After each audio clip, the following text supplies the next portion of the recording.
शुरू करो, डालो बुनियाद, घर महल नजर आएगा। वंडर लाइए, वंडर अपनाइए, फर्क नजर आएगा। वंडर सीमेंट, फर्क नजर आएगा। नमस्कार, मैं हूं रविंद्र जैन और आप देखना शुरू कर चुके हैं सबकी खबर। आज रविवार है, 27 अप्रैल का दिन है और आज इंदौर की सड़कों पर लोगों ने जैन संतों का सैलाब देखा, जैन भक्तों का सैलाब देखा, आम लोगों का सैलाब देखा जो इन संतों के दर्शन करने और इनका आशीर्वाद लेने के लिए उमड़े थे। दरअसल इंदौर के जो गांधीनगर है, जहां सुमति धाम बना हुआ है, वहां एक बड़ा आयोजन हो रहा है। आप इसे जैन कुंभ भी कह सकते हैं और इस आयोजन में शामिल होने के लिए पूरे देश भर के जैन आचार्य, जैन उपाध्याय, जैन साधु और जैन साध्वियां बड़ी तादाद में यहाँ पहुंचे हैं और इनकी संख्या लगभग 400 के आसपास बताई जा रही है। आज सुबह बड़ा गणपति से एक विशाल चल समारोह के रूप में इन संतों का सैलाब सुमति धाम की ओर जब बढ़ा तो लोग देखने के लिए उमड़ पड़े। चारों तरफ भीड़ थी। मैं आपको दृश्य दिखाता हूं। ये दृश्य हैं उस क्षण के जब संतों का सैलाब सुमति धाम की तरफ बढ़ रहा था। मैं पूरी खबर विस्तार से बताऊंगा कि आखिर ये कुंभ क्यों लगाया जा रहा है, इस कुंभ के पीछे कारण क्या है, आगे क्या होगा। लेकिन इतना मैं बता दूं, जैन समाज के 2500 साल के इतिहास में एक नया पृष्ठ जुड़ने जा रहा है।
आपने जैनों का सैलाब देखा, भक्तों का सैलाब देखा। इसमें केवल जैन शामिल नहीं हैं, वे तमाम लोग भी शामिल हैं जो जैन संतों के प्रति आदर रखते हैं, भक्ति रखते हैं और उनका आशीर्वाद लेने के लिए बड़ी संख्या में लोग उमड़े थे। ये जो चल समारोह है, ये लगभग 5-6 किलोमीटर की यात्रा करके आज सुबह 8:57 पर सुमति धाम, एक पूरा परिसर बनाया गया है 65 एकड़ में, जहां ये कुंभ लगाया जा रहा है जैन संतों का, वहां 8:57 पर प्रवेश कर लिया था।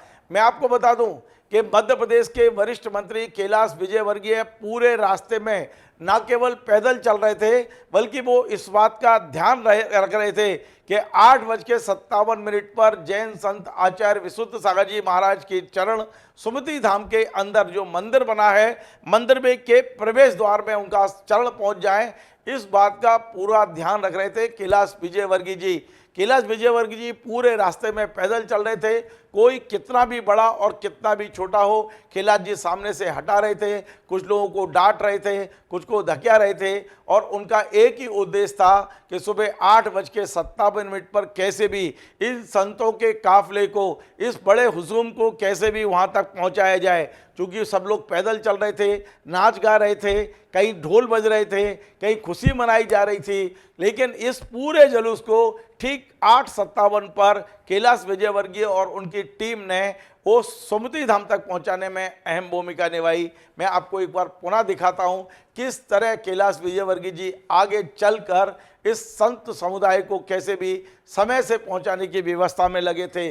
और एक दो नहीं, तमाम मुनि, तमाम आचार्य, उपाध्याय, साधु, तमाम मतलब एक बड़ा समूह आज इंदौर की सड़कों पे था। आप देख लीजिए ये दृश्य।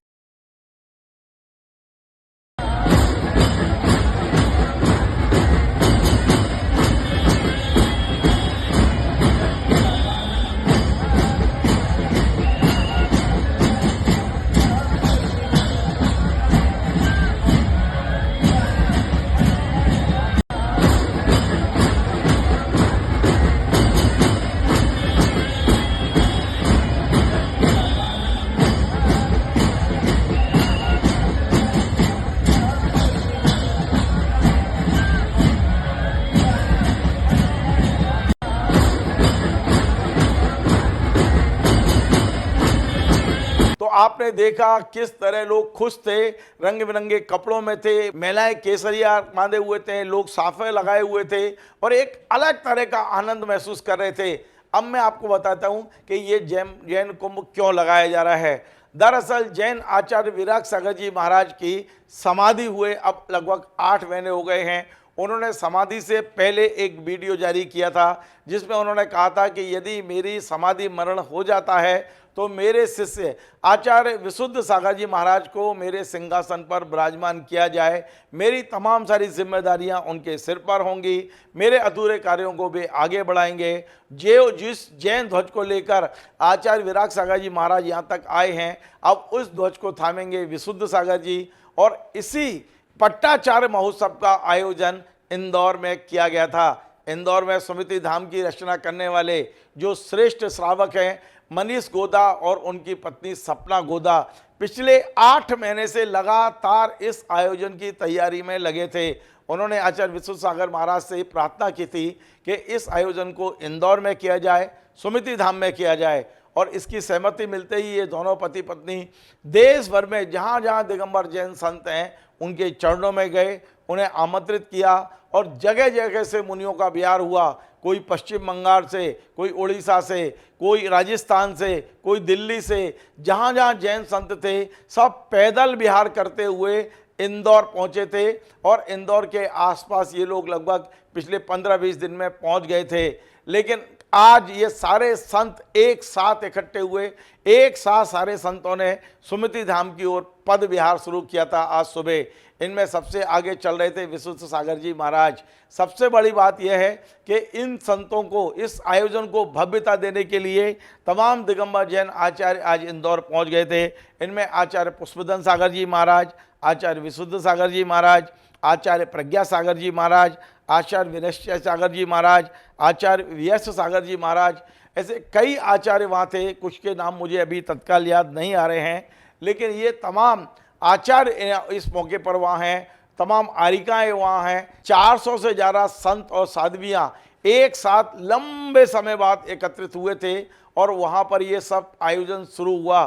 सुबह लगभग 9 बजे वहाँ एक देशना भवन बनाया गया है, बड़ा देशना भवन, जहाँ 35 से 40 हज़ार लोगों के बैठने की व्यवस्था की गई है। 400 साधुओं के विराजमान होने की व्यवस्था की गई है। इस देशना भवन में ये आयोजन शुरू हुआ। मैं आपको ले चलता हूँ सीधा देशना भवन, यहाँ जो आयोजन शुरू हुआ है। पहले कुछ झलकियाँ देख लीजिए, फिर मैं आपको बताऊँगा आयोजन में आज क्या हुआ है।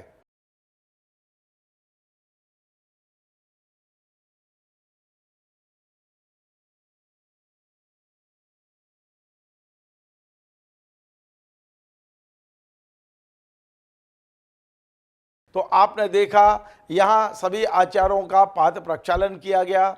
मनीष और सपना गोदा परिवार, उनके अन्य परिवारों ने, इष्ट मित्रों ने मिलकर सभी आचार्यों को यथा योग्य उनके चरण पखारे। उसके बाद श्रीफल भेंट किया गया, शास्त्र भेंट किए गए, सभी आचार्यों को अर्घ भेंट किया गया।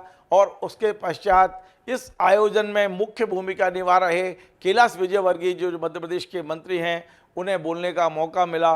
उन्होंने संत समाज का इंदौर में 35 लाख जनता की ओर से अभिनंदन किया और उन्होंने ये भी कहा कि प्रधानमंत्री नरेंद्र मोदी जी, केंद्रीय गृह मंत्री अमित शाह जी और मध्य प्रदेश के मुख्यमंत्री डॉक्टर मोहन यादव ने उन्हें निर्देश दिए हैं कि वे स्वयं यहाँ उपस्थित रहकर व्यवस्थाएं संभालें ताकि यहाँ आने वाले किसी संत को कोई तकलीफ ना हो। यद्यपि इस आयोजन में और भी आचार्य और मुनिराजों ने भी अपने भावनाएं व्यक्त की थी।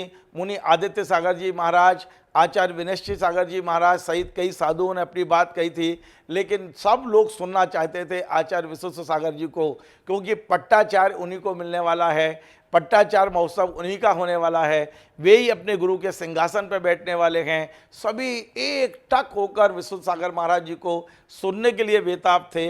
आखिर विश्वेश्वर सागर जी महाराज ने अपने मन के उद्गार व्यक्त किए और उन्होंने कहा था कि वे केवल और केवल संयम चाहते हैं, किसी पद की लालसा उनको कभी नहीं रही है, केवल और केवल अपने गुरु आज्ञा का पालन करने वे इस महोत्सव में हैं, वे पद के लिए नहीं आज्ञा का पालन करने के लिए यहाँ आए हैं। सुनिए आचार्य विश्वेश्वर सागर जी महाराज ने इस आयोजन में क्या कहा। वैदिक संस्कृति इन दोनों का जुड़ा एक दीर्घ समय तक चलता रहा। सबल परंपरा में 24 तीर्थंकर प्रत्येक काल में हुए। संप्रति वर्तमान में तीर्थंकर परंपरा का जब अभाव हुआ, अनबद्ध केवली परंपरा ने जन्म लिया। केवली परंपरा विच्छिन्न हुई, श्रुत केवली परंपरा प्रारंभ हुई। अंतिम श्रुत केवली भद्रवाह स्वामी हुए। आज कैलाश विजय वर्गीय जी, इस बात का बोध होना चाहिए है कि मालवा में ही ये दृश्य क्यों दिखाई दे रहा है। मैं भी सोच रहा था ये मालवा ही क्यों तय किया गया। 24,000 दिगंबर मुनिराज मालवा से, उज्जैन से दक्षिण भारत को गए थे, ये वही मालवा है। तो मैं सोचता था, जब देखो मालवा का नाम आता है शास्त्रों में, उज्जैनी का नाम आता है शास्त्रों में, ये इंदौर, ये दृश्य 24,000 मुनियों की याद दिला रहे हैं। इतनी श्रवण, इतनी श्रवणिया, ये गंगा यमुना की धार है। और बीच में आचार्यों को बिठाया है, जो सरस्वती है, यही प्रयागराज है। और वो प्रयागराज जहां पर अभी अभी महाकुंभ हुआ, वो महाकुंभ जो प्रयागराज का है वो बड़ा रहस्यमय है। सम्यक दर्शन, सम्यक ज्ञान, सम्यक चारित्र, एक त्रिवेणी। और इस त्रिवेणी से तो करके भगवान ऋषभदेव ने बट वृक्ष के नीचे प्रयागराज में दीक्षा धारण किए। वहां पर सौधर्मेंद्र ने आकर के बृहद कुंभ से प्रभु के पाद प्रक्षालन किए। वो इतना पानी बहा, तब से महाकुंभ प्रारंभ हो गया। उसी कुंभ का नियोग उज्जैनी, भगवान क्षिप्रा के तट पर भगवान महावीर स्वामी ने तपस्या की हो। जो मुक्तक नाम का शमशान है वो भगवान महावीर स्वामी की तपोभूमि है। और प्रज्ञ सागर जी ने तपोभूमि बना ही दिया है। तो ज्ञानियों, आज यहां बैठ करके निर्ग्रंथों को देख करके जिसका चित्त प्रसन्न न हो, महामंत्र नमोकार की धुनी सुन करके आगम केता की वनस्पति प्रफुल्लित होने लगती है। तो महामंत्र में पद आए हुए, उन पदों से युक्त इतने निर्गंथ समझ यहां बैठे हो, वो जिसके मन में प्रफुल्लता न हो, वो वनस्पति से भयभीत नहीं गया बीता है। क्या नियम? आचार्य विराग सागर महाराज जी ने जो बीज लगाया, उसकी बात मैं थोड़ी देर से करूंगा। आचार्य बिमल सागर महाराज ने एक बीज डाला। और गेहूं के बीज को आप देखो, एक दाना डालो, 2 जगह, 3 जगह, 4 जगह उगता है। उन्होंने ऐसे बीज डाले कि एक और एक पौधा आचार्य विराग सागर के रूप में अंकुरित हुआ और दूसरा पौधा आचार्य पुष्पवंत सागर के नाम को अंकुरित हुआ। उन पौधों के अंदर जो दाने थे वो दाने जो दिखाई दे रहे हैं, इधर आरका माता जी, यहाँ दिगंबर मुनिराज और आज धर्मचंद शास्त्री, यहां पर आचार्य प्रज्ञ सागर जी के बगल में हमारे सुंदर सागर महाराज विराजमान। इन्होंने गोदान जी से कहा कि मुझे आमंत्रण की जरूरत नहीं है, ये हमारे घर का कार्यक्रम है। प्रज्ञ सागर जी विराजमान है। उधर कौन है भैया? प्रसन्न ऋषि, मुक्ति सागर ज्ञानियों, विशेष सागर जी, बिहार सागर, विभव सागर जी, बिहार सागर जी, विनिश्चय सागर जी, विनम्र सागर जी, गणनी माताएं, बिंदु विशाश्री, विवाहश्री, बिंदुश्री, विश्वश्री, विज्ञाश्री, ये सारी माताएं हजारों किलोमीटर चल चल के आई अपने संघ को लेकर के। इसमें प्रबुद्ध सागर और कुछ छूटे नहीं भैया, सुंदर सागर जी, ओ सुनील सागर माजी के संघ से साधु आए हुए हैं। आचार्य बरदत्त सागर महाराज से महिमा सागर जी आए हुए हैं। आचार्य विजयमती माता जी के यहाँ से आरका विमल प्रभा माता जी आए हुए हैं। अनेक मुनि गण, आचार्य गण और आर्का गण, विप्रण सागर जी, उपाध्याय हमारे विशोक सागर जी, उपाध्याय विरंजन सागर जी, उपाध्याय विशेष सागर जी, विनिश्चय सागर जी, उपाध्याय विरंजन विभंजन और प्रसम सागर जी सहित पुरुष सागर, विष्णु सागर, विभव सागर, सभी सागर, आपकी विश्राम सागर, कौन कौन सा कोई छूट रहे, सभी महाराज जी इतने चल चल के आए हैं। समत्व सागर,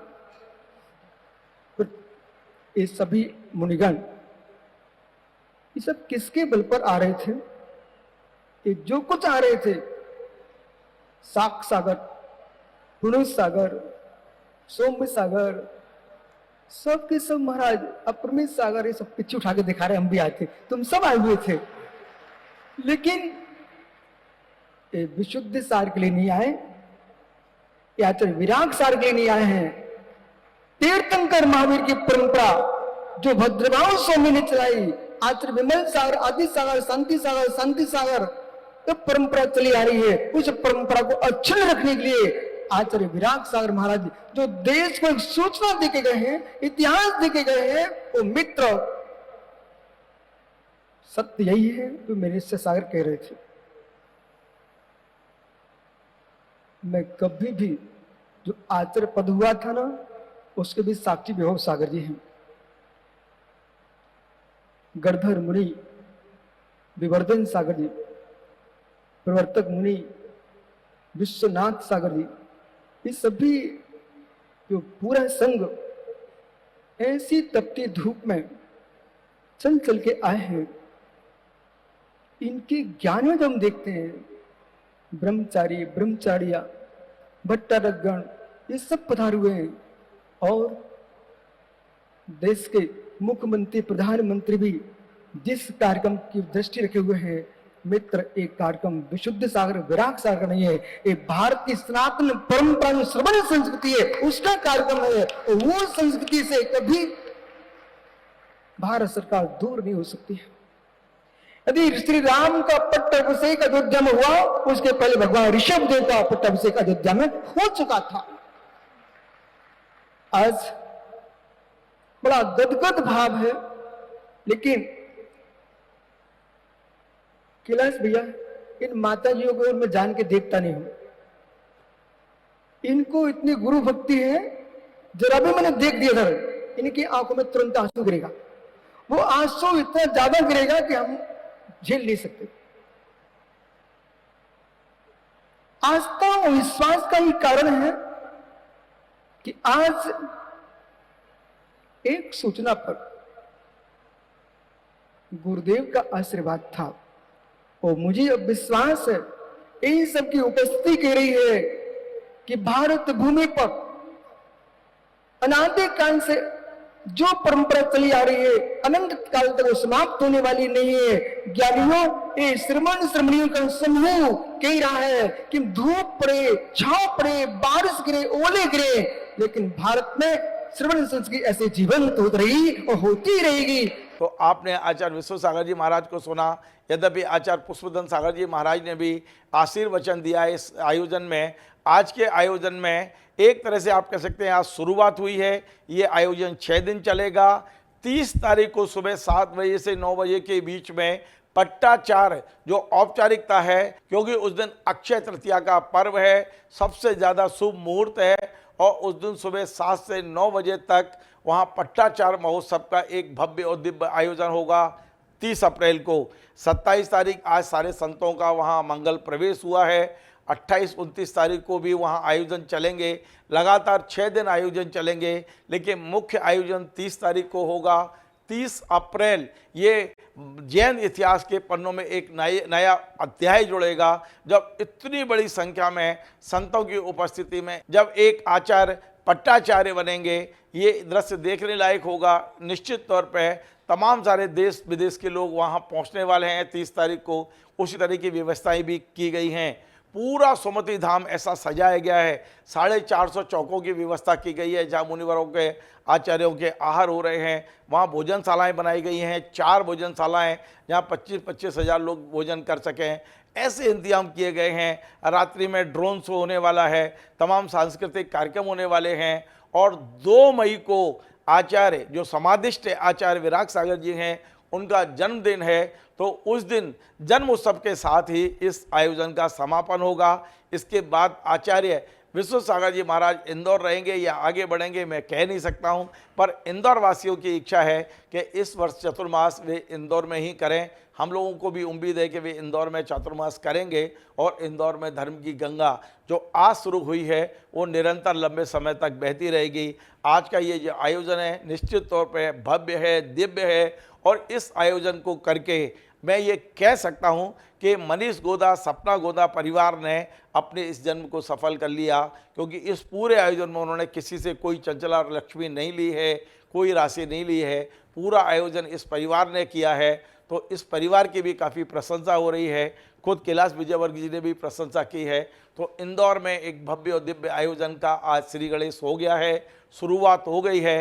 निरंतर वहाँ धर्म की चर्चाएं होंगी, वहाँ क्लास भी चलेंगी, शास्त्रों का वो भी होगा। सुबह अभिषेक, पूजन, शांति धारा के आयोजन है, शाम को सांस्कृतिक कार्यक्रम है, महाआरती के कार्यक्रम है। तो वहाँ काफ़ी बड़ी संख्या में लोग पहुँच चुके हैं और ये निरंतर 6 दिन तक लोगों का आना और जाना लगा रहेगा।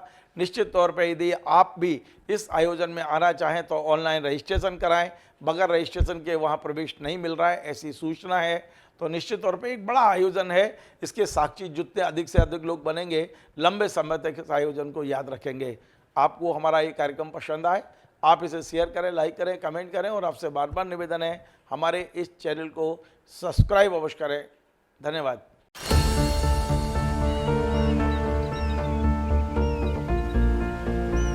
जो बनकर मेरा हमसफर आएगा, सिर्फ उसी को फर्क नजर आएगा। शुरू करो, डालो बुनियाद, घर महल नजर आएगा। वंडर लाइए, वंडर अपनाइए, फर्क नजर आएगा।